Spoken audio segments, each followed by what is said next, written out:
Welcome back. Telangana Congress లో అంతర్గత పరిస్థితులు, క్షేత్రస్థాయి రాజకీయ పరిణామాలపై తెలంగాణ కాంగ్రెస్ వ్యవహారాల ఇన్ఛార్జ్ మీనాక్షి నటరాజన్ దృష్టి సారించారు. హైదరాబాద్ లోని ఎమ్మెల్యే క్వార్టర్స్ లో అందుబాటులో ఉన్న కాంగ్రెస్ ఎమ్మెల్యేలతో ఆమె సమావేశమవుతున్నారు.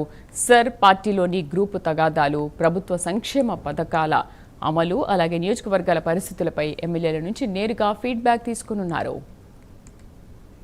పూర్తి సమాచారం మా కరెస్పాండెంట్ అజీం లైవ్ లో అందిస్తారు. అజీం,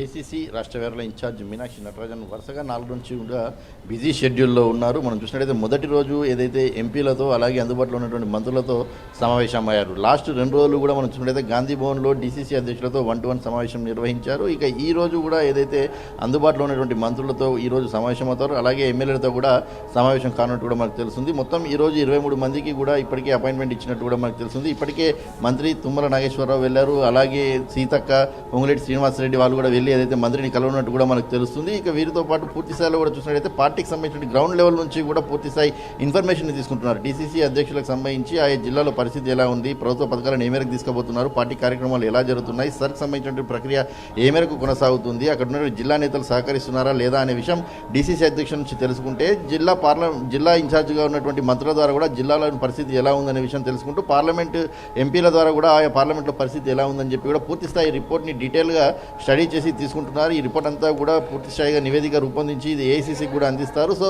పూర్తి స్థాయిగా 4 రోజుల బిజీ షెడ్యూల్ అయితే మీనాక్షి నటరాజన్ గాంధీ భవన్లో గడిపేశారు. ఈ రోజు కూడా మంత్రులతో సమావేశం కానున్నారు. So right Azeem, thank you for the update.